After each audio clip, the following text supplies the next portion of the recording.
নমস্কাৰ বন্ধুসকল, আপোনালোক সকলোলৈকে কাতি বিহুৰ লগতে আগন্তুক শাৰদীয় দুৰ্গোৎসৱৰ শুভেচ্ছা জ্ঞাপন কৰিছোঁ। এইকেইদিন ভিডিঅ' দিয়া হোৱা নাই। বন্ধু এজনে মেছেজ কৰি জনাইছিল যে তাৰ মনিটাইজ হোৱা ইউটিউব চেনেলটো ডিলিট হৈ গৈছে।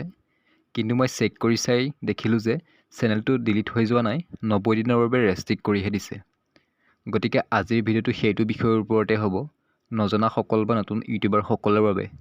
কি কাৰণত ইউটিউব চেনেল ডিলিট হৈ যাব পাৰে, জানিবলৈ ভিডিঅ'টো শেষলৈকে চাওক। চেনেলটোৰ নাম হৈছে DK Kids, ছাবস্ক্ৰাইবাৰ 2054টা। ভিডিঅ'বোৰ চালোঁ ভিউজ যথেষ্ট হৈছে। চেনেলটো মনিটাইজো হৈছিল, কিন্তু ৰিউজ কণ্টেণ্ট লাগি 90 দিনৰ বাবে ডিমনিটাইজ হৈ গ'ল। আহক জানো ৰিউজ কণ্টেণ্টনো কি। যেতিয়া আপোনাৰ চেনেলত ৰিউজ কণ্টেণ্ট লাগিব, আপোনাৰ ইমেইলত এটা ইমেইল আহিব, নাইবা YT ষ্টুডিঅ'ত এনেধৰণে দেখাব, your channel is not currently able to earn, অৰ্থাৎ আপুনি এইটো চেনেলৰ পৰা আৰ্নিং কৰিব নোৱাৰিব। What happen? After reviewing your channel using a combination of automated systems and human reviewers, we found that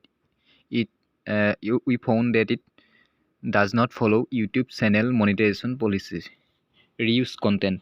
এনেকৈ অহাৰ কাৰণটো হ'ল যে ইউটিউবত আপুনি এটা ভিডিঅ' বা ভিডিঅ'ৰ ক্লিপ এবাৰেই আপলোড কৰিব পাৰে। সেই একেটাকে যদি দুবাৰ আপলোড কৰে তেন্তে ৰিউজ কণ্টেণ্ট লাগি যায়। কিন্তু যদি আপুনি একেটা ভিডিঅ'কে দুবাৰ আপলোড কৰা নাই, তথাপিতো যদি ৰিউজ কণ্টেণ্ট আহিছে, তেন্তে তাৰ প্ৰমাণ দি 14 দিনৰ ভিতৰত ৰিএপ্লাই কৰিব পাৰে।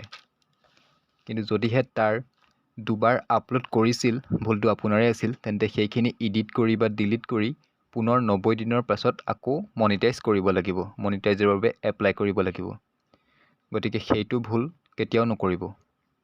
ছেকেণ্ডতে আপুনি নিজৰ ভিডিঅ' চাই নেকি, অৰ্থাৎ নিজে নিজৰ ভিডিঅ' চাই নেকি, তেন্তে সাৱধান হওক।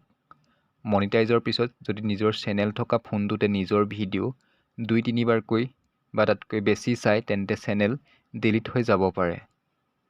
3 নম্বৰতে, আপোনাৰ 4000 ৱাচ টাইম কমপ্লিট কৰিবৰ বাবে একেটা নাম্বাৰতে বহুতো জিমেইল ID খুলি ভিডিঅ' ৱাচ কৰে, তেন্তে ইউটিউব মনিটাইজেশ্যন পলিচি উলংঘা কৰা হয় আৰু তাত স্পাম এক্টিভিটি বা মিছলিডিং মেটাডাটা লাগি চেনেল ডিলিট হৈ যাব পাৰে।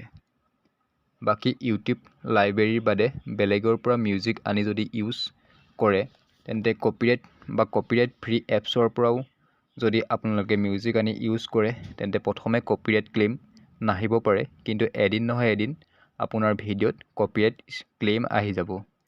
ক্লেইম লাগিলে আন একো নাই, আপোনাৰ আৰ্নিং নহ'ব।